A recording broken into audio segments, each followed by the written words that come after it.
أكلة كلنا بنحبها وبنجيبها بفلوس كتير قوي. تعالوا نعملها بقى في البيت بنفس الطعم والقرمشة ويمكن أحلى كمان. أول حاجة أنا معايا هنا فرخة الوزن تقريبا كيلو. هقطعها بقى نصين الأول، أفصلها كده عن بعض. أهم حاجة الفرخة تكون صغيرة مش كبيرة. أقطع بقى الجناح واخد قطعة كده من الصدر في الجناح، وبعد كده هقسم الورك النصين واعمل كده فتحات عند العظم. اهم حاجة ان احنا نفتح مكان العظم عشان تستوي كويس وما يبقاش فيها دم من جوه ولا تبقى غامقة معانا. وهقسم كمان الصدر على جزئين، هعمل فتحات كده بالشكل ده في كل القطع اللي معانا. لازم نفتحها كده بالسكينة. اعمل لها بقى محلول النقع، مية وخل وملح، شرايح ليمون، ورق لورا وحبهان وقرنفل. هسيبها في محلول النقع ده تقريبا من نص ساعة لساعة. بعد كده غسلتها تاني عشان نضيع منها اي زفارة. هحط بقى التوابل، توم باودر وبصل باودر وبهارات فراخ وبابريكا وجنزبيل، معلقة صغيرة من الكركم والكاري والملح والفلفل الاسود.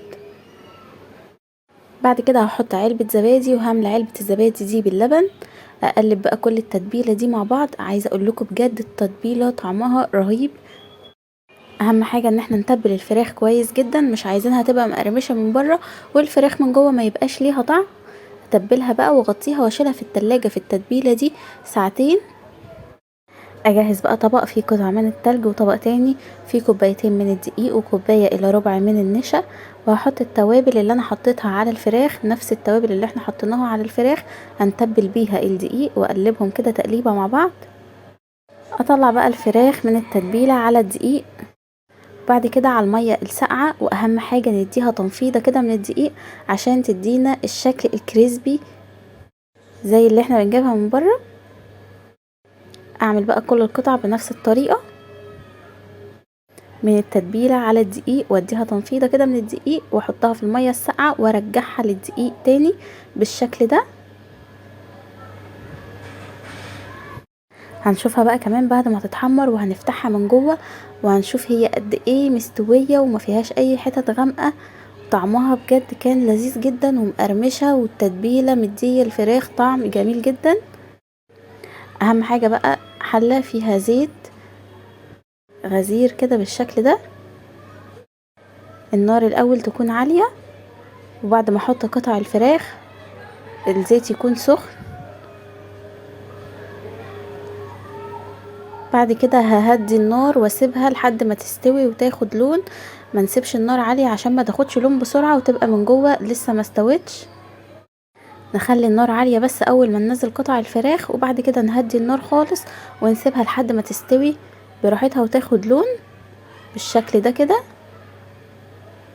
دي طريقة التسوية المظبوطة اللي هتطلعها معاكي مستوية وواخدة لون حلو جدا.